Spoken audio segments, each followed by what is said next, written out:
viviendo en mi iglesia. Es una bendición, hermanos, poder tener una iglesia.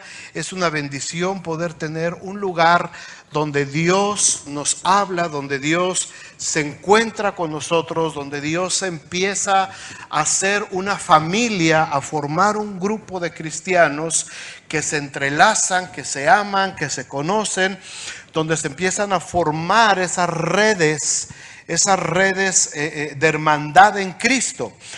Todos tenemos familia en la sangre, todos tenemos hermanos, papás, tíos y demás.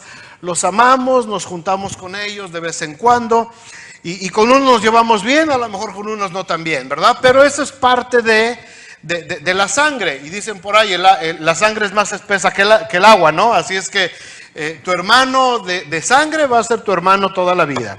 Y aunque ahorita no se puedan ver ni en pintura, sigue siendo tu hermano y va a seguir siendo tu hermano toda la vida. Y aquí en la iglesia nos encontramos como hermanos en Cristo. Y venimos a ser hermanos también de sangre, pero no de sangre humana, sino por la sangre de Cristo Jesús. Así es que somos hermanos en Cristo Jesús. Y es una bendición que el Señor forme estos grupos locales llamados iglesias, para que podamos nosotros juntarnos, conocer del Señor, adorar al Señor y empezar a convivir todos juntos. En estos tres temas empezamos, el hermano Sarmiento habló la primera parte de este tema, como que tenemos un lugar donde crecer, gracias a Dios. Este es un lugar donde la iglesia y donde nosotros y nuestros hijos pueden crecer. Es una bendición tener un lugar así, donde nosotros podemos empezar a crecer como hijos de Dios. Hablamos la semana pasada acerca de las relaciones interpersonales que se dan en la iglesia, ¿verdad? Hacemos amistades, nos hacemos amigos, hacemos también relaciones hasta de negocios dentro de la iglesia, y también nuestros hijos se van relacionando dentro de la iglesia. Así es que tenemos que aprender a convivir como una familia, como una comunidad, como un grupo que Dios ha establecido, llamado iglesia. Y hoy vamos a hablar de un tema que a mucha gente no le gusta y a mucha gente le causa incomodidad. Es un tema que tiene que ver con nuestra vida financiera. Vamos a hablar acerca de la relación que hay entre la adoración y las ofrendas que nosotros entregamos al Señor. El Salmo 98:8, si lo buscan en sus Biblias, Salmo 98:8 dice: dad a Jehová la honra debida a su nombre. Traed ofrendas y venid a dónde, dice, a sus atrios. Léanlo conmigo en voz alta. Dad a Jehová la honra debida a su nombre. Traed ofrendas y venid a sus atrios. Fíjense la relación tan interesante que hay en este versículo. Darle al Señor la honra, y lo está poniendo junto con traer ofrendas, y lo está poniendo junto con venir a donde está el Señor, venir a sus atrios. Para mucha gente le es difícil que se hable acerca de dinero dentro de la iglesia. Es un tema que queremos evitar, porque el deseo de tener riquezas ha estado en el ADN de la humanidad, hermanos, por toda la historia de la humanidad. Lo que vemos en los relatos bíblicos, lo que vemos aún en las películas, lo que ven en las novelas, los que les gustan las telenovelas, lo que vemos en la vida real de la mayoría de la gente. La vida se reduce a tener y adquirir cosas materiales, demostrando que somos mejores que los demás. ¿Verdad que el tema de las telenovelas es ese siempre? La pobre criadita que viene del pueblo y ve la patroncita y de pronto se enamora del patrón, del hijo del patrón, rico, millonario, y se vuelve la señora poderosa de la casa y la cosa cambia. Pero todo gira, si se dan cuenta, en torno al dinero. Todas estas nuevas películas y series que están saliendo de narcotraficantes, ¿de qué se trata? De dinero, de poder, de riqueza, de ver quién tiene más. Si hay un narco que tiene esto, pues el otro quiere más. Si uno tiene un avión, el otro quiere dos. Si uno tiene este tipo de armamento, el otro quiere los... O sea, todo se trata de dinero, de riquezas. ¿Por qué? Porque en la vida de la humanidad, hermanos, este veneno ha estado metido por todo el tiempo. No que el dinero en sí sea malo, como dice el apóstol Pablo, sino el amor al dinero ha causado muchas desgracias en medio de nuestra sociedad. Así es que cuando en la iglesia se trata este tema, puede causar mucha incomodidad en algunas personas, porque nuestra vida financiera, escuchen esto, nuestra vida financiera es un fiel reflejo de lo que está sucediendo en nuestra vida espiritual.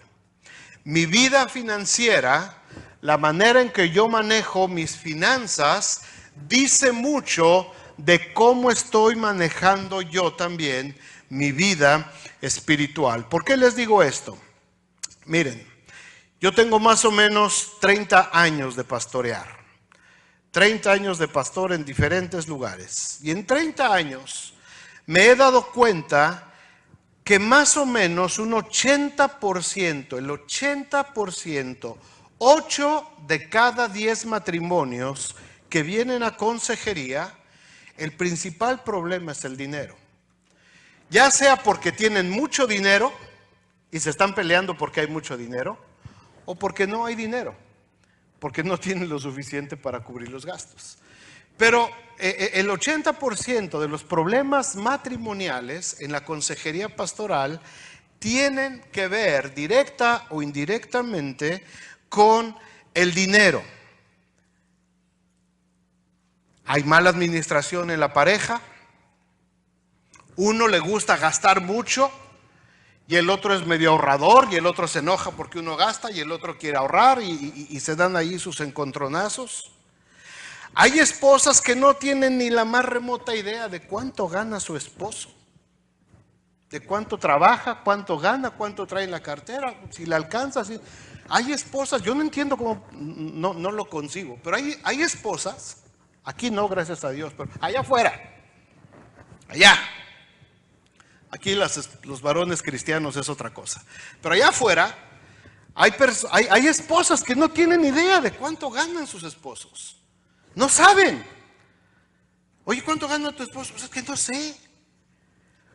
Bueno, ¿y cómo entonces hacen un presupuesto familiar? No, pues es que él paga lo suyo, yo pago lo mío. O sea, eso habla de un desastre financiero dentro del hogar. Ahora bien, hermanos, hay parejas que si son cristianas o por lo menos asisten a una iglesia, lo más seguro es que esas parejas que tienen ese tipo de conflictos, lo más seguro es que esas parejas no tienen tiempo para orar juntos. Esas parejas no leen la Biblia juntos. Esas parejas tienen sus prioridades directamente relacionadas con asuntos de la vida, pero no tienen que ver nada con la vida interna de la iglesia.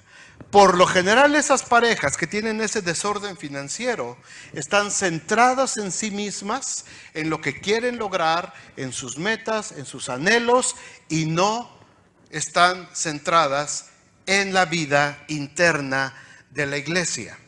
Una persona que no conoce a Dios en su corazón, hermanos, que no ama a Dios, que no ora, que no estudia sistemáticamente la palabra de Dios, que no tiene un corazón de adorador, de gratitud, a esa persona se le va a hacer muy difícil dar sus diezmos y sus ofrendas. Una persona que no conoce a Dios, que no es constante con Dios, y cada vez que hablan de los proyectos de la iglesia, cada vez que se habla de estos temas de ofrendas y diezmos, se empiezan a sentir incómodos y este pastorcito nomás le importa el dinero, y porque no hay una relación con Dios, no hay un enamoramiento con Dios. Por el contrario, un cristiano que es agradecido, convencido de la provisión de Dios, que ama a Dios, que ora, que lee su Biblia, tendrá un matrimonio más estable y su vida financiera estará en orden. sabiendo que adora al Señor por medio de sus ofrendas, de sus diezmos, de su participación activa en los proyectos de la iglesia, porque Dios ama, ¿a quién? Al dador alegre. Pero el dador alegre ama a Dios. ¿Lo captaron o se los digo otra vez? Dios ama al dador alegre, pero no puede haber un dador alegre si ese dador alegre no ama a Dios. Así es que para poder darle a Dios, yo tengo que amar a Dios. ¿Cómo voy a amar a Dios si no conozco a Dios? ¿Cómo voy a amar a Dios si no tengo tiempo para orar? Si no tengo tiempo para leer, si no tengo tiempo para estudiar, no tengo tiempo para adorar a Dios, no tengo tiempo para venir a la iglesia, no tengo tiempo para involucrarme en los proyectos de mi iglesia. ¿Cómo voy a amar a Dios? Y cuando no puedo amar a Dios, cuando vienen los hermanos a recoger la ofrenda, ay, amasita, a ver, deja ver si me sobra por ahí uno de $1. Porque no soy un dador alegre. El tema de las ofrendas, hermanos, es muy amplio y es uno de los temas, las finanzas, de lo que más se habla en la Biblia a lo largo de la palabra de Dios. Y de lo que menos a veces predicamos, pero es de lo que más se habla después de la salvación. Se habla mucho de las finanzas. ¿Por qué? Porque, como les digo, desde el principio de la humanidad, el egoísmo, la avaricia, el deseo y el hambre de tener está implícito en el ADN de la humanidad. Todos tenemos sueños. Todos se nos van los ojos cuando vemos pasar un Mercedes-Benz acá bien, ¿verdad? O la trocota así grandota, la F500, no sé qué tantos, 80, no sé cuántos caballos hay. Y de esas que tienen las llantas, y se nos van los ojitos, ¿a poco no? Pasamos y vemos una mansión, una casa, esa casa. Y lo comparas y dices, ay, mugrerito de casa donde me tiene mi viejo viviendo a mí. Pero si ¿cuántos han soñado con sacarse la lotería, honestamente? No levanten las manos, no quiero balconar a nadie. Pero ¿cuántos no han soñado? Ay, si yo me sacara la lotería, hijo, esa casa. Muy poca gente dice, si yo me sacara la lotería, lo daría todo para la obra de Dios. Algunos dicen, bueno, pues sí daría, pero primero me compro mi casota y mi troca perrona. Y ya después doy para la obra de Dios. ¿Sabes qué? Cuando te la saques, no te vuelvo a ver, hermano. Nunca. Así es que no va por ahí la cosa. Pero ese deseo de tener, ese deseo de avaricia, ese deseo de nosotros ser más que otros, está implícito en todos nosotros. Por eso es un tema que está muy recurrente tanto en el Antiguo como en el Nuevo Testamento. Y todo el tiempo Dios trata de centrar este tema dentro de la vida cristiana. Déjenme darles algunas enseñanzas. Primero, las ofrendas y los diezmos son un acto de adoración familiar.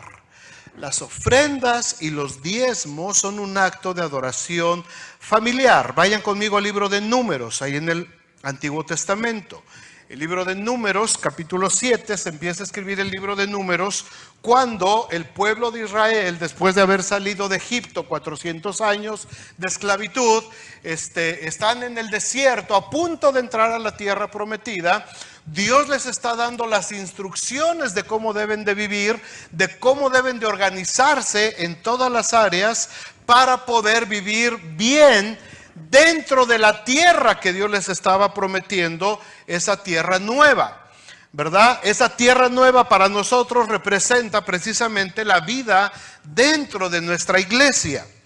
Así es que Números 7, versículo 1 dice: aconteció que cuando Moisés hubo acabado de levantar el tabernáculo y lo hubo ungido y santificado con todos sus utensilios, asimismo ungido y santificado el altar y todos sus utensilios. Fíjense cómo está hablando de adoración, Estamos hablando del tabernáculo que se levantó ahí en medio del desierto y de cómo hubo un acto de ungimiento, de santificación de todo lo que había. Versículo 2. Entonces los príncipes de Israel los jefes de las casas de sus padres. ¿Quiénes? Los jefes de las casas, es decir, los varones líderes de sus hogares, los jefes de las casas de sus padres, los cuales eran, ¿los qué? Los príncipes, eran príncipes de las tribus que estaban sobre los que fueron contados, ofrecieron y trajeron ¿qué? Ofrendas delante de Jehová, 6 carros cubiertos y 12 bueyes, por cada 2 príncipes un carro y cada uno un buey, y los ofrecieron delante del tabernáculo. En aquel tiempo y en el tiempo de ahora, ¿cuánto cuesta un toro de esos? ¿Cuánto costará un toro? ¿Quién de aquí sabe? ¿Cuánto? ¿2,500? $2,500 un toro. En aquel entonces también valían, no crean que, es que allá tenían un montón. No. Era gente muy bendecida y tenían sus ganados y todo eso, pero había leyes por si alguien se robaba un toro o si alguien hería accidentalmente a un animal, lo tenía que restituir al otro. Imagínense el equivalente, $2,500 cada toro. Y dice aquí que trajeron carros cubiertos, 12 bueyes. Por cada 2 príncipes un carro y por cada uno un buey. Y los ofrecieron delante del tabernáculo. No era una ofrenda de $20, no era una ofrendita de $10. Era una ofrenda muy generosa. Versículo 4. Y Jehová habló a Moisés. ¿A quién le habló el Señor? ¿Quién era Moisés? ¿Quién era Moisés? El líder del pueblo que Dios había escogido, el hombre que Dios había puesto al frente de toda la congregación para darle las instrucciones. Jehová habló a Moisés y le dijo, versículo 5, tómalos de ellos, toda la ofrenda, todo lo que trajeron, tómalo de ellos, y serán para ¿qué? ¿Para que Moisés se hiciera rico? No, serán para el servicio del tabernáculo de reunión. ¿Y los darás a quién? A los levitas, a los que estaban trabajando dentro de la iglesia, a cada uno conforme a su ministerio. Entonces Moisés recibió los carros y los bueyes y se lo dio a los levitas que trabajaban allí en el templo. Todo el capítulo sigue describiendo todas las ofrendas que se recibieron por medio de los príncipes de las 12 tribus de Israel. Y si lo quieren leer de tarea en su casa, todo este capítulo 7 de Números, se van a dar cuenta cuantísimas ofrendas trajeron. Pero fíjense cómo termina el capítulo en el versículo 89. Yo lo dejé de leer en el 5, o sea que del 5 al 89 está describiendo todas las ofrendas. El 89 dice, y cuando entraba Moisés en el tabernáculo de reunión para hablar con Dios, ¿qué es lo que sucedía? Cuando Moisés entraba, dice que oía la voz, número 789, Inge, ahí arriba.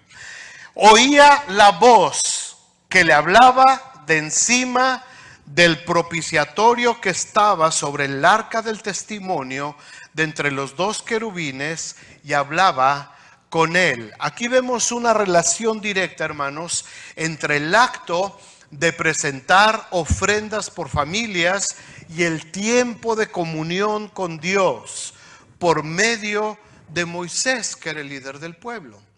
Cada semana, cada vez que nos reunimos aquí, Dios pone aquí al predicador. A veces soy yo, a veces es otro predicador. El próximo fin de semana vamos a tener predicadoras invitadas. Pero cada vez que nos reunimos en este lugar, que representa ese tabernáculo de reunión, Dios habla por medio de un predicador para que nosotros podamos oír la palabra de Dios y podamos aprender a vivir la vida cristiana. Cada vez que Dios habla, Dios trae a alguien para hablar al pueblo. Pero hay una relación directa entre el pueblo que venía con sus ofrendas por familias. Traían, ¿por qué? Porque si no había lo necesario en el templo, ¿dónde se iban a reunir? Si no estaba el tabernáculo listo, ¿dónde podían congregarse y dónde podían separar ese lugar especial para que Dios se manifestara a Moisés para hablar? Cuando leemos lo que sucedió en ese tabernáculo o cómo se levantó ese tabernáculo, era una tienda, una carpa grandísima, hecha de pieles de tejones y de pieles de no sé cuánto y recubierto de madera de no sé qué y con cosas de oro batido y de plata y de bronce. Era una cosa lujosísima, suntuosa. ¿Por qué Dios pidió tantas ofrendas para levantar ese tabernáculo? ¿A Dios le gusta el lujo? Les pregunto. ¿Dios necesita un templo muy lujoso cubierto de oro para poderse presentar delante de la gente? Por supuesto que no. ¿Por qué lo hizo Dios? Porque tenía que enseñarle a la gente que en lo que ellos habían confiado y en lo que ellos tanto amaban, que eran sus posesiones, su dinero, salieron de Egipto ricos. Sacaron todo el oro de Egipto, sacaron todas las joyas de Egipto, tenían demasiado dinero. Dios tenía que enseñarles la proporción correcta del dinero que ellos tenían relacionado con su adoración a Dios. Les tenía que enseñar que se tenían que desprender de algo, que no fueran egoístas, y lo levantan de una manera espectacular. Había una relación directa. Gracias a Dios tenemos este lugar al que llegamos nosotros cada 8 días. ¿Cuánto costó este lugar? No sé, pero yo creo que cuando lo levantaron costó un buen billete. Y hubo gente antes de nosotros, 3 generaciones atrás. Todavía le tocó al pastor Munzi en esta iglesia hace casi 50 años atrás, que levantaron este templo. ¿Quiénes fueron esos hermanos? ¿Sabe? ¿Cómo le hicieron para construir esto? ¿Sabe? Pero qué a gusto estamos, ¿a poco no? Tan a gusto están las bancas que unos ya están hasta soñando que están en el tabernáculo de Moisés. Tan rica está el airecito acondicionado, ¿verdad? Que algunos ya se sienten en el paraíso ahí. Porque hubo gente que pagó por esto, hermanos. Hubo una generación a la que ninguno de nosotros conoció, ni yo, que pagó por esto. Que trajeron sus ofrendas, que hicieron su sacrificio, que invirtieron. Y ellos ni sabían que muchos años después iba a haber un grupo de hispanos disfrutando de lo que ellos trabajaron. Y nosotros disfrutamos y estamos cosechando en donde no sembramos. Porque aquí no sembramos. Y lo que estamos ahora nosotros trabajando y sembrando allá en la college, un día va a haber una generación que ni siquiera la vamos a conocer y ellos van a seguir cosechando lo que nosotros sembramos. Es la misma cadena. Es la misma cadena. Nosotros damos y otros a lo mejor cosechan. Nosotros cosechamos lo que otros sembraron hace muchos años. Así es que aquí vemos una relación directa, hermanos, entre el acto de presentar ofrendas por familias y el tiempo de comunión con Dios por medio de Moisés. Los diezmos y las ofrendas que se presentaban como familias siempre estaban en una relación estrecha con algún acto sobrenatural de Dios. ¿Se acuerdan cuando Israel sale de Egipto, cuando Dios los manda a sacrificar el cordero de la Pascua? Es una ofrenda que se tiene que dar. El cordero de la Pascua lo tienen que sacrificar. ¿Qué sucedió cuando ellos sacrificaron al cordero de la Pascua? Cuando ellos ofrecieron ese cordero en sacrificio y marcaron sus dinteles de sus puertas con sangre. ¿Qué fue lo que sucedió? Pasó el ángel de la muerte y ¿qué pasó? No los tocó, respetó las casas que estaban marcadas por medio de la sangre de ese sacrificio que se había hecho en esa casa. Cada vez que en la Biblia vemos un acto de ofrenda, hermanos, un holocausto, una ofrenda de olor grato al Señor, cualquiera que sea. A veces eran animales, a veces eran granos, a veces eran aceites, a veces era dinero en efectivo, a veces era la vida misma de una persona. Cada vez que vemos una ofrenda en la Biblia, está relacionada con un acto sobrenatural de Dios. Porque la vida financiera del pueblo de Dios siempre está en estrecha relación con la vida espiritual de cada uno de nosotros. Los diezmos y las ofrendas que se presentaban como familias siempre tenían esa relación.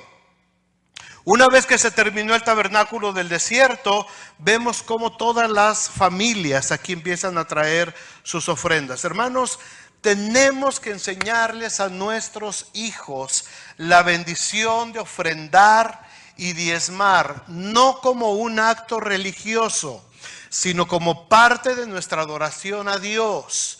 No sé cuántos de ustedes, no sé si todavía es costumbre que los papás le dan su domingo a los hijos. No sé si todavía algunos tienen esa costumbre. A mí mi papá sí me daba mi domingo, me daba $1. En aquel entonces $1, el que traía $1, ya de esos de plata, Morelos, grandotes, bonitos, ¿no? El que traía $1 de esos, se sentía la mamá de Tarzán. Pero a mí me enseñaron que de ese peso, en cuanto lo feriara, 10 centavos los tenía que poner en el cesto de la ofrenda. Y tú vas a decir, bueno, pues 10 centavos, ¿de qué sirve? No, es que no son los 10 centavos. Es la obediencia a Dios. Es el principio de obediencia. Cuando nosotros le enseñamos a los hijos ese principio de obediencia, hermanos, nuestros hijos aprenden a vivir una vida financiera sana, puesta primeramente en los principios espirituales de Dios. Enseñémosle, yo les estoy enseñando a ustedes, ustedes le tienen que enseñar a sus hijos que su vida financiera va de la mano con su vida espiritual. Y su vida espiritual va de la mano con su vida financiera. Si una persona espiritualmente está en los caminos de Dios, difícilmente se va a meter en problemas financieros. Pero cuando no conoces a Dios, cuando no conoces cómo funcionan las finanzas en el reino de Dios, y algún día si gustan les doy un curso específicamente de finanzas cristianas, cómo establecer un presupuesto familiar, cómo establecer gastos, cómo repartir y cómo hacer todo eso. Eso puede ser un curso completito. Pero yo le puedo enseñar a mis hijos y yo les enseñé a mis hijas que tenían que aprender a ser diezmadoras. Me dio mucho gusto cuando mi hija menor, que empezó a trabajar allá en una compañía, me dijo, hoy fui a la iglesia allá en Athens, Tennessee, y todo mi cheque, mi primer cheque, lo di como primicia de mi trabajo. A mí me llenó de mucho orgullo, porque ella lo hizo sin que yo se lo dijera, pero ella vio que siempre esa ha sido nuestra forma de trabajar. Enséñenles a sus hijos, hermanos. Los que ya empezaron a trabajar, ustedes invítenlos. No los presionen, no los obliguen, pero enséñenle. Hijo, si estás trabajando, aparta tu diezmo para el Señor. Tenemos que empezar a hacer, porque cuando la familia completa empieza a vivir de esa manera, Dios se manifiesta de manera sobrenatural. Otra enseñanza, número 2. Las ofrendas, diezmos y primicias son un indicador de que hay un avivamiento espiritual en una persona, en una familia, en una iglesia, en un pueblo. Las ofrendas, diezmos y primicias son indicadores de un avivamiento espiritual, de que algo sucedió en nuestras vidas espirituales. Segundo libro de Crónicas 31. Segundo libro de Crónicas 31. Versículo 1. Fíjense lo que dice ahí. Empieza diciendo, hechas estas cosas. Así empieza el capítulo 31 de Segundo de Crónicas. Hechas estas cosas, todos los hijos de Israel que habían estado ahí salieron por las ciudades de Judá y quebraron las estatuas, destruyeron las imágenes de acera, derribaron los lugares altos y los altares por todo Judá y Benjamín y también en Efraín y Manasés, hasta acabado todo. Después volvieron todos los hijos de Israel a sus ciudades, cada uno a su pueblo. Pero dice, hechas estas cosas o pasadas estas cosas. ¿Qué cosas? ¿De qué cosas se refiere este capítulo 31? Bueno, pues vámonos al capítulo 30 para ver de qué cosas está hablando. ¿Qué cosas sucedieron? Fíjense lo que pasa. Capítulo 30, ahí atrás, denle vuelta a la hoja. Versículo 1, está hablando del rey Ezequías. Envió después Ezequías por todo Israel y Judá y escribió cartas a las tribus de Efraín y a Manasés para que vinieran a Jerusalén, a la casa de Jehová, para celebrar la Pascua a Jehová Dios de Israel. Y el rey había tomado consejo con sus príncipes y con toda la congregación en Jerusalén para celebrar la Pascua en el mes segundo, versículo 3, porque entonces no la podían celebrar por cuanto no había ¿qué? No había sacerdotes santificados. ¿Por qué? Porque no había traído el pueblo ofrendas, sus diezmos, sus primicias. No había quien trabajara en el templo. Los sacerdotes, los levitas, los cantores, los porteros del templo se habían tenido que ir a buscar chamba.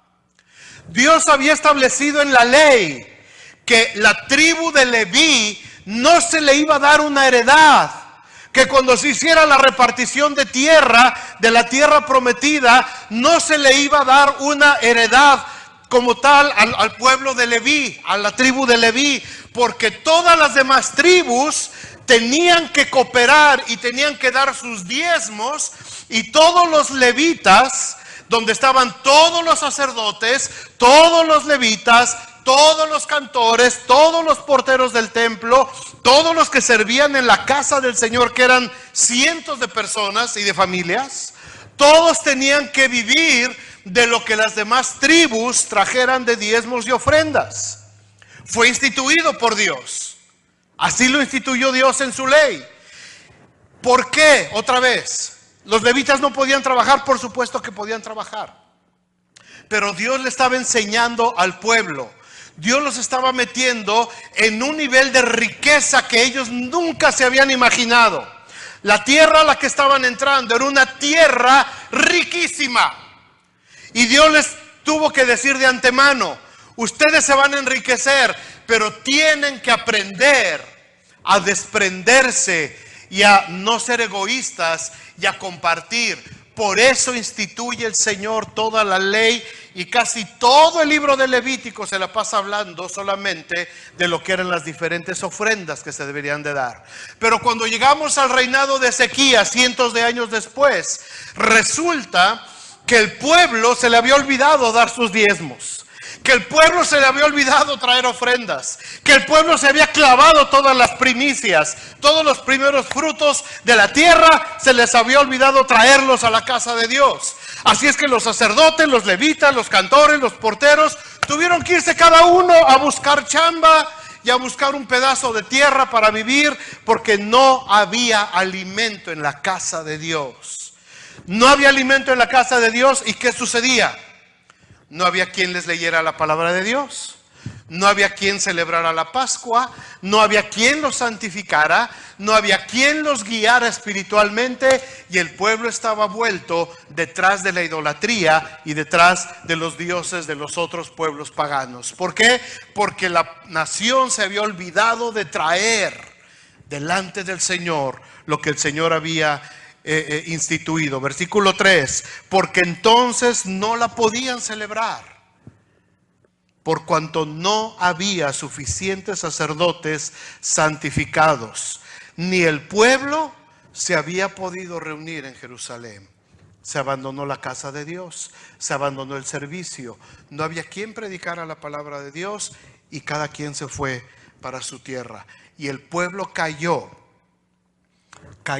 en una depresión espiritual, y cayó en una situación de idolatría y de alejamiento de parte de Dios, porque no había lo necesario para que siguieran adelante. Versículo 4, cuando ya le dijeron al rey lo que había pasado, dice: esto le agradó al rey y a toda la multitud. Es decir, pasó un mes, dijeron que iba a pasar un mes, y determinaron hacer pasar un pregón por todo Israel, desde Beerseba hasta Dan, es decir, desde el norte hasta el sur, para que vinieran a celebrar la Pascua a Jehová Dios de Israel en Jerusalén, porque en mucho tiempo no la habían celebrado al modo que fue o que está escrito. Fueron pues correos con cartas de mano del rey y de sus príncipes por todo Israel y Judá, como el rey lo había mandado. Y esto es lo que decían esos correos electrónicos, esto es lo que decían esos WhatsApps que mandaron.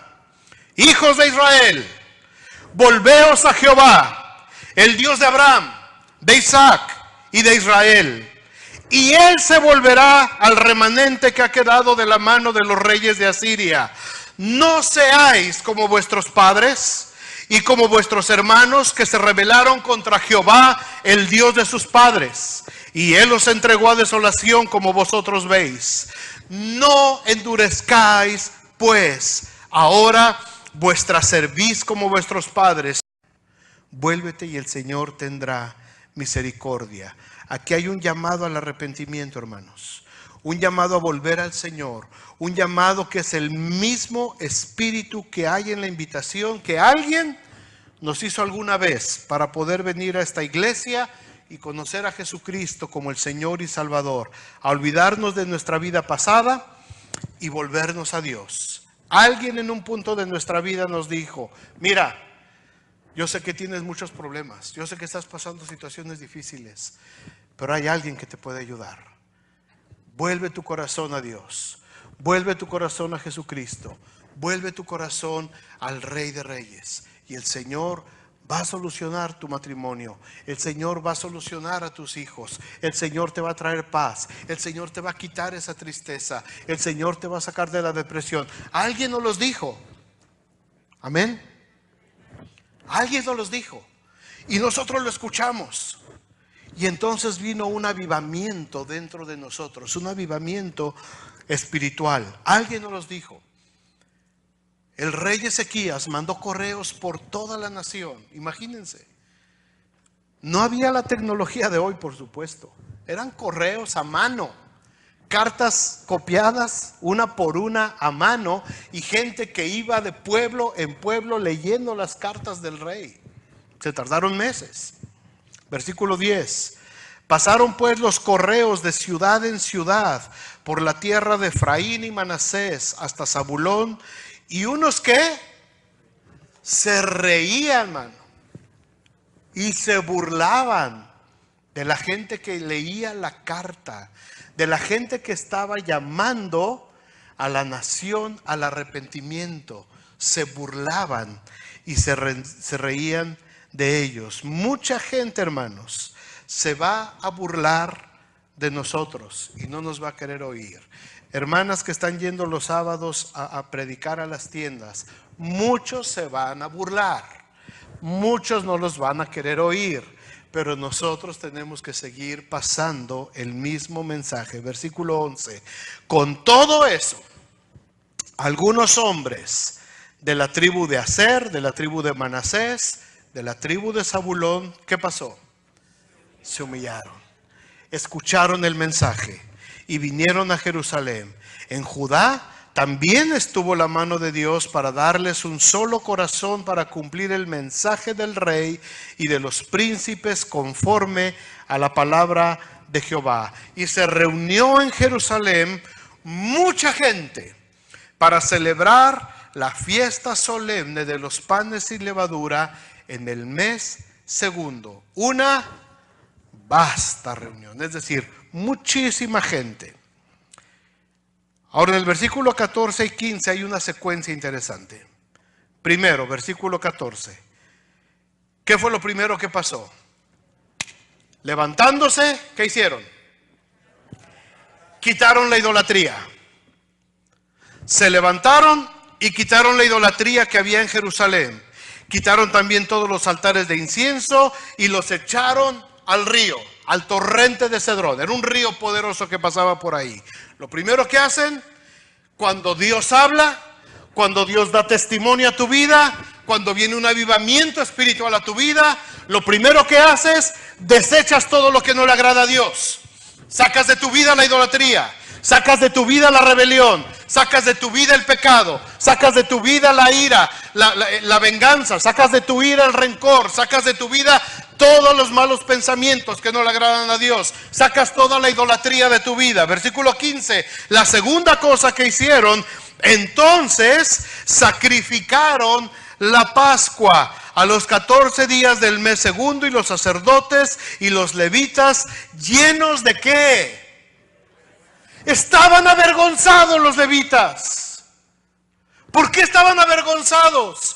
Porque por años habían dejado de servir en la casa de Dios, porque no había dinero, porque no había los medios, porque al pueblo se le había olvidado traer las ofrendas, porque no había primicias, y los levitas se tuvieron que ir, y cuando regresan llenos de vergüenza, porque la orden que Dios les había dado no la habían podido cumplir, y ellos se sentían culpables. Pero era la culpa de todo el pueblo, porque habían faltado a la orden de Dios. Y llegan ellos llenos de vergüenza a santificarse nuevamente, a pedirle perdón a Dios. Señor, fallamos en el servicio. Señor, fallamos al estar a las puertas de tu casa. Fallamos, y ahora la casa de Dios está abandonada, se está cayendo, la cosa está triste aquí. No estamos preparados, no estamos santificados, estamos llenos de inmoralidad, estamos llenos de idolatría, estamos llenos de pecado, porque nos alejamos de tu causa a razón de que faltó la provisión de la nación para la casa de Dios. Se santificaron. Y entonces dice que trajeron ¿qué? Los holocaustos a la casa de Jehová. Quitaron su idolatría de en medio de ellos, primero. Y lo segundo que hicieron fue traer sus ofrendas. Y se restableció el servicio de los sacerdotes y los levitas en el templo, porque gracias a las ofrendas ahora tenían para poder vivir y consagrarse a Dios. Versículo 16. Y tomaron su lugar en los turnos de costumbre, conforme a la ley de Moisés, varón de Dios. Y los sacerdotes esparcían la sangre que recibían de manos de los levitas. Ahora, todos estos animales, todos estos holocaustos, hermanos, al pueblo le costaban. Un buey, $2,500. ¿Cuánto costará un borrego, Arturo? Un borreguito, $250, $300. ¿Quién se pone con un par de borregos para la próxima semana? Ay, es que un borreguito. Si para 2 libras de carne asada que pedimos no se mochan, no nos mochamos, dijo el otro, porque eran 2. Estos traían, hermanos, borregos y borregos y borregos. Van a ver, miren, versículo 17. Porque había muchos en la congregación que no estaban santificados, y por eso los levitas sacrificaban la Pascua por todos los que no se habían purificado, para santificarlos a Jehová.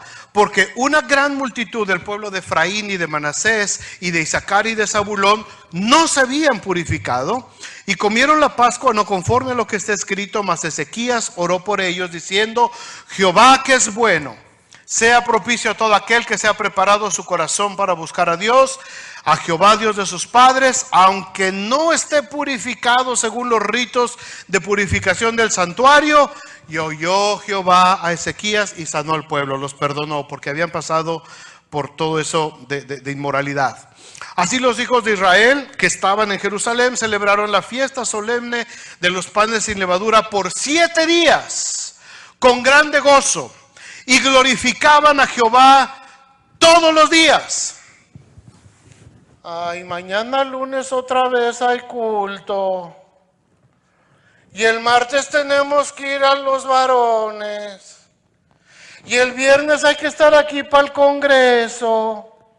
Ay, ¿y a qué horas me voy a ir al cine, pues? ¿Y a qué horas me voy a ir a los mariscos? Si invitaras al pastor a los mariscos, a lo mejor el pastor oraba por ti y el Señor te perdonaba.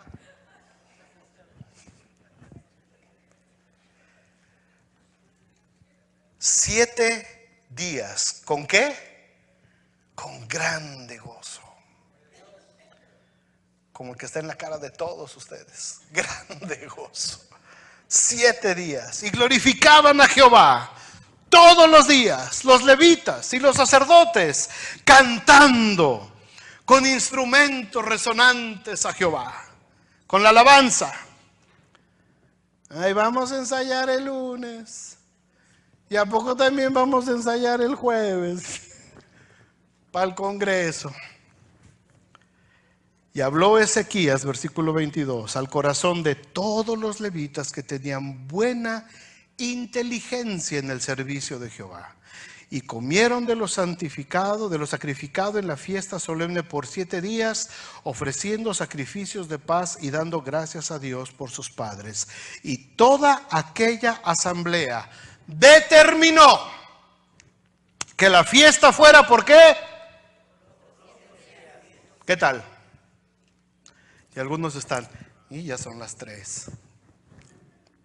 Ya debería estar echando la bendición el pastor. Y apenas ven el punto 2.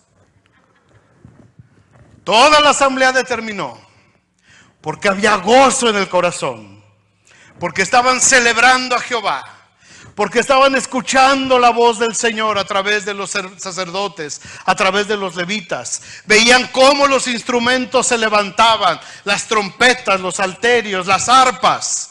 Imaginen esos coros, cómo sonaban. Si aquí se te eriza la piel con 5 elementos acá atrás. Imagínate un coro de 200, de 300 cantores, con címbalos, con salterios, con flautas, con tamboriles, con sus voces. Imagínate lo que sonaba ahí. Determinaron otros 7 días. Aquí nos quedamos. Ahora, 7 días más de fiesta, todo el pueblo, significaba que había que sacrificar más, porque había que comer. Nos quedamos otros 7 días, sale. ¿Quién trae más borregos? Yo ya traje. Se me queda viendo a mí. A mí ya me tocó la semana pasada. La gente decía, faltan borregos de $250. Aquí hay 5 borregos. Y aquí hay 10 borregos. Y aquí hay otro torito de 2,500 porque no nos va a alcanzar. Y si nos falta, aquí están los costales de harina y aquí están los costales de trigo para que nos sigamos gozando. Y la celebraron otros 7 días con alegría, porque Ezequías, rey de Judá, había dado a la asamblea 1,000 novillos. Échale cuentas. 7,000 borregos. Para la barbacoa, José, juntas. Al hoyo, imagínate cuántos hoyos, para 7,000 borregos. Y también los príncipes dieron al pueblo 1,000 novillos y 10,000 ovejas. Y muchos sacerdotes ya se habían santificado. Se alegró pues toda la congregación de Judá, como también los sacerdotes y los levitas, y toda la multitud que había venido de Israel, asimismo forasteros que habían venido de la tierra de Israel y los que habitaban en Judá. Hubo entonces gran ¿qué? Regocijo en Jerusalén, porque desde los días de Salomón, 300 años atrás, hijo de David, rey de Israel, no había habido cosa semejante en Jerusalén. Las ofrendas, los diezmos, las primicias están relacionadas con el avivamiento espiritual. Yo no sé si ustedes se gozan cuando vienen aquí. Yo no sé si ustedes traen gozo en su corazón. Yo sí lo traigo. Con gozo en el corazón, cada vez que yo sé que va a haber reunión, cada vez que yo sé que vamos a estar juntos en la casa de Dios, y no porque sea el pastor y es mi chamba y para eso me paga, no, yo vengo porque me da gozo y me da alegría, y ha sido una constante durante toda nuestra vida, sea o no sea pastor, haga lo que tenga que hacer en la iglesia. Muchos años me ha tocado solamente barrer, muchos años me ha tocado estar en la computadora, muchos años me ha tocado estar en las cámaras de video y algunas veces me ha tocado ser pastor. Con la misma alegría tenemos que venir a la casa de Dios, lo que nos toque hacer, porque venimos con regocijo, y cuando vengo con regocijo, yo con regocijo también traigo lo que me corresponde, porque yo sé que Dios va a bendecir y va a derramar sobre su pueblo. ¿Cuál fue la consecuencia de haber venido a ofrecer ofrendas y holocaustos con un corazón arrepentido y agradecido? Versículo 27. Después los sacerdotes y levitas, puestos de pie, bendijeron al pueblo, y la voz de ellos fue oída, y su oración llegó ¿a dónde? A la habitación de su santuario, al cielo.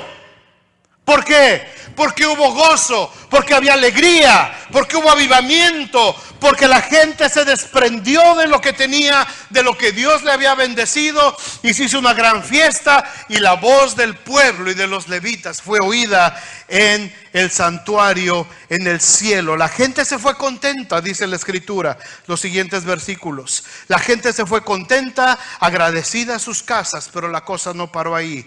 Mira el siguiente capítulo, segundo de Crónicas 31:4, donde empezamos que pasadas estas cosas.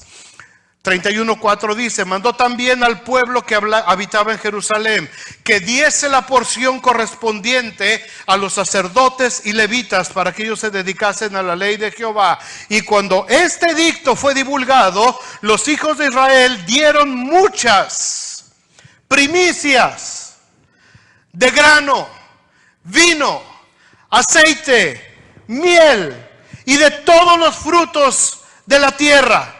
Trajeron a sí mismo, ¿en qué? Abundancia significa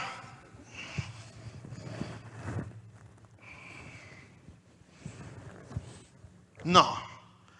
Abundancia significa que de lo mejor que tenían vinieron a ofrecer. Dieron en abundancia los diezmos de todas las cosas. También los hijos de Israel y de Judá, que habitaban en las ciudades de Judá, dieron del mismo modo los diezmos de las vacas y de las ovejas, y trajeron los diezmos de lo santificado, de las cosas que habían prometido a Jehová su Dios, y las depositaron como en los cestitos que trae Richie aquí cada domingo, en montones. No, hombre, Richie, la próxima semana tráete un costal, mano. El bote de la despensa, tráetelo, porque en montones. En el mes tercero, escuchen esto, en el mes tercero comenzaron a traer y a formar aquellos montones de todos los diezmos y las primicias que la gente, el pueblo de Israel, había dejado de dar por mucho tiempo. Pero cuando vino el avivamiento, cuando la palabra de Dios empezó nuevamente, cuando los sacerdotes empezaron a hablar la palabra de Dios, la gente empezó a traer sus diezmos y empezaron a formar aquellos montones en el mes tercero. ¿Y terminaron cuándo? 4 meses, todos los días, por 4 meses, la gente estuvo trayendo sus ofrendas y sus diezmos. Cuando Ezequías y los príncipes vinieron y vieron los montones, bendijeron a Jehová y a su pueblo Israel. Y preguntó Ezequías a los sacerdotes y a los levitas acerca de esos montones. Y el sumo sacerdote Azarías de la casa de Sadoc le contestó: desde que comenzaron a traer las ofrendas a la casa de Jehová, hemos comido y nos hemos saciado y nos ha sobrado mucho. ¿Por qué? Porque el Señor ha bendecido al pueblo y ha quedado esta abundancia de provisiones. Dios bendijo al pueblo y hubo alimento en la casa del Señor para toda la obra que se requería que se hiciera. Muchos años después el pueblo se volvió a apartar del Señor, dejaron de diezmar, dejaron de ofrendar, y el servicio del templo se terminó y vino la destrucción. Por eso en tiempos de Nehemías, por medio del profeta Malaquías, el Señor les tiene que volver a decir, Malaquías 3, versículo 6, porque yo Jehová no cambio. Por esto, hijos de Jacob, no habéis sido consumidos. Desde los días de vuestros padres os habéis apartado de mis leyes y no las guardasteis. Volveos a mí y yo me volveré a vosotros. Ha dicho Jehová de los ejércitos, mas dijisteis, fíjate el orgullo de la gente, ¿en qué nos hemos de volver? Y Dios responde a través del profeta, ¿robará el hombre a Dios? Pues ustedes me han robado. Y dijeron con su orgullo, ¿en qué te hemos robado? En vuestros diezmos y en vuestras ofrendas. Malditos sois con maldición, porque vosotros, la nación toda, me habéis robado. ¿Dios necesita el dinero, hermanos? No. ¿Por qué necesitaba el pueblo dar sus diezmos y sus ofrendas? Para que reconocieran lo que dijo el salmista, pues todo es tuyo, Señor, y de lo recibido de tu mano te damos. Porque de Jehová es la tierra y su plenitud, el mundo y los que en él habitan. Y les dice el Señor, nuevamente, lo que pasó en los tiempos de Ezequías: traigan todos los diezmos al alfolí, que vuelva a haber alimento en mi casa. Y pruébenme ahora en esto, dice Jehová de los ejércitos, si no os abriré las ventanas de los cielos y derramaré sobre vosotros bendición hasta que... ¿Qué le dijo Azarías al rey Ezequías? Señor, desde que el pueblo empezó a traer los diezmos y las primicias, todos los sacerdotes, todos los levitas, todos los que servimos en la casa, hemos comido, nos hemos saciado y todavía sobran todos estos montones. El rey Ezequías mandó hacer cámaras especiales para guardar todo lo que sobraba en lo que habían recolectado.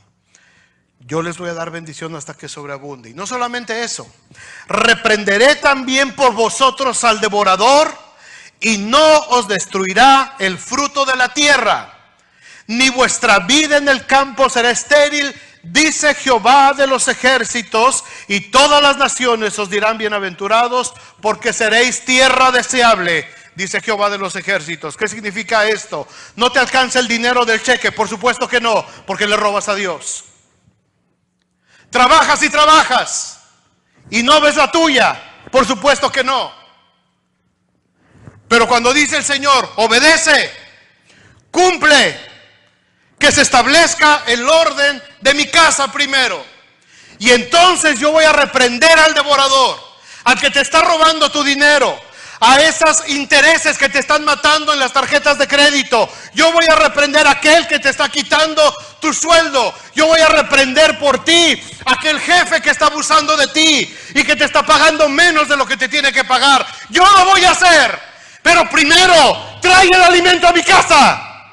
Que haya alimento en mi casa, que se cumpla el servicio, que haya proclamación del evangelio, que haya avivamiento, que haya gente que se entregue a Cristo, y entonces yo os abriré las ventanas de los cielos. Yo lo voy a hacer por ti, mas buscad primeramente el reino de Dios y su justicia, y todo lo demás, tu casa, tu provisión, el vestido, el calzado, la educación de tus hijos, la gasolina del carro, la comida, todo vendrá por añadidura.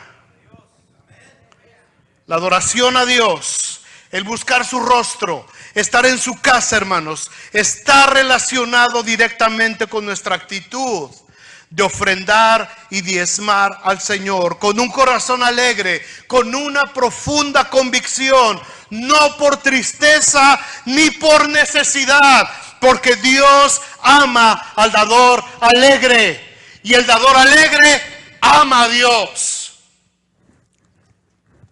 Ya es tarde. ¿Por qué se me hizo tarde? No sé. Acabo con esto. Véngase, Benji.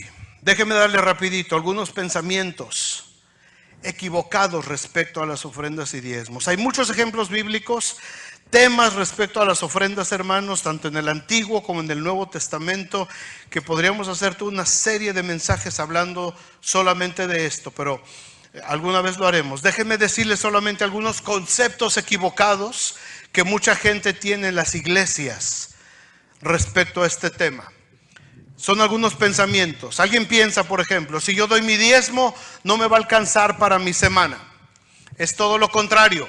No te alcanza porque estás en un desorden financiero y no has puesto en primer lugar a Dios. Traed todos los diezmos al alfolí, que haya alimento en mi casa, y entonces yo derramaré y los bendeciré hasta que sobreabunde. Mucha gente piensa así: si yo doy mi diezmo, si con trabajos me alcanza, pero si yo doy el 10% de lo que gano, menos me va a alcanzar. Por eso no te alcanza, porque estás poniendo en primer lugar tus prioridades y al último estás dejando a Dios.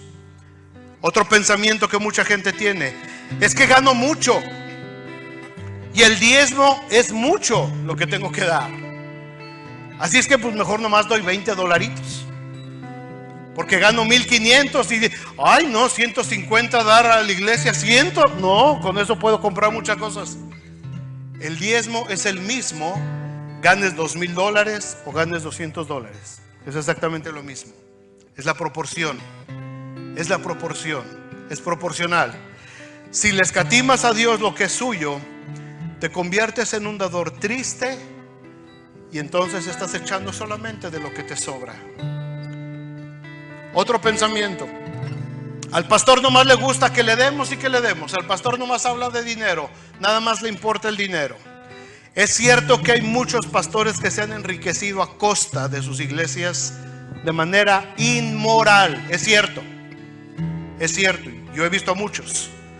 Pero la mayoría de esos pastores no están regidos por una organización seria. Son independientes la mayoría de ellos, y hacen lo que quieren sin ningún tipo de control. Gracias a Dios, esta iglesia, yo respondo por esta iglesia nada más, la iglesia de Dios tiene un tabulador sugerido para el sueldo de los pastores de acuerdo al número de miembros que tiene cada iglesia. Por otro lado, todo lo que invertimos en la iglesia, hermanos, todo lo que ofrendamos es para beneficio de la misma iglesia. Todo lo que nosotros traemos al alfolí, a final de cuentas, es bendición para la misma iglesia. Si alguien se lo roba, no nos está robando a nosotros, le está robando a Dios.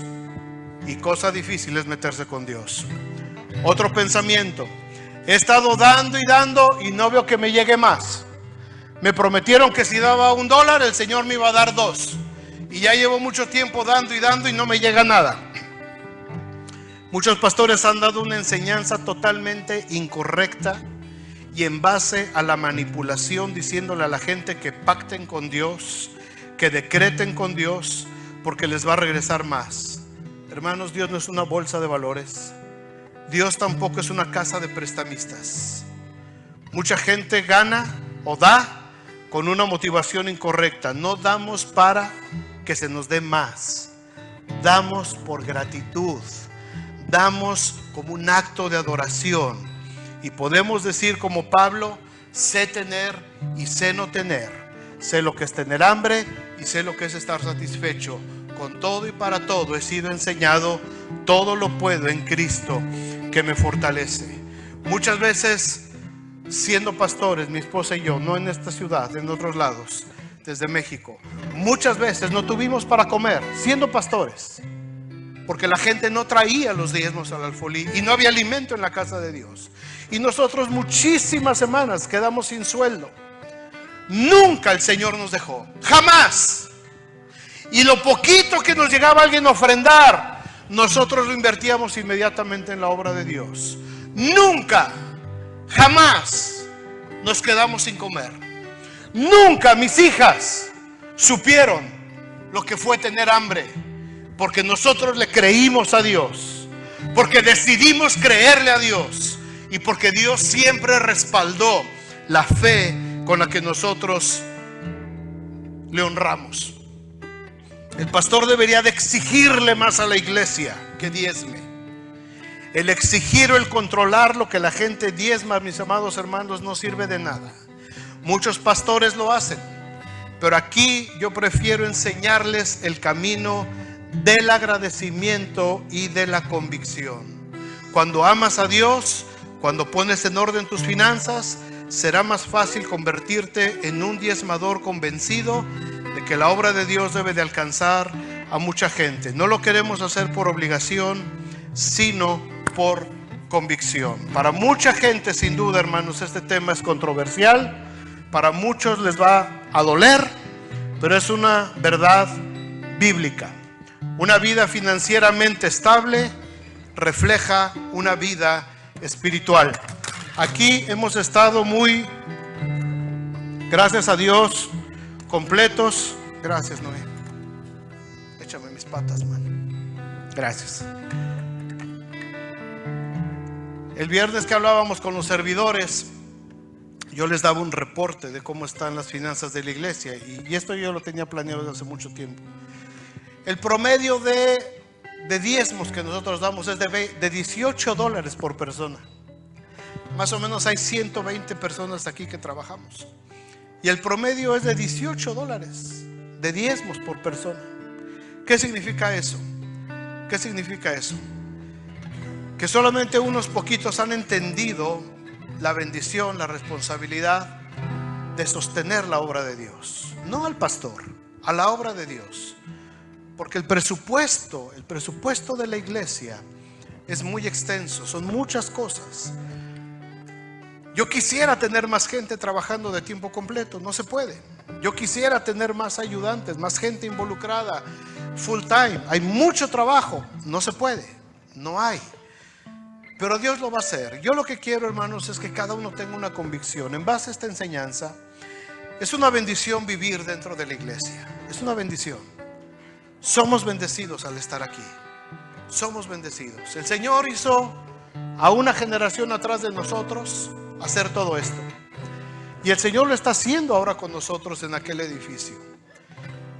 Pero cuando andamos tan apretados porque al pueblo no ha traído sus diezmos, sus ofrendas, cuando hacemos las promesas y solamente el 30% de los que prometieron le cumplen al Señor, algo está pasando, algo está sucediendo, hay algo espiritual, porque todos estamos con nuestras actividades, todos seguimos con nuestro ritmo de vida, hay algo espiritual. Y yo quiero que oremos. Ya es tarde, ya nos vamos a ir. Pónganse de pie, vamos a orar. Yo quiero que oremos. Y yo quiero que cada quien de manera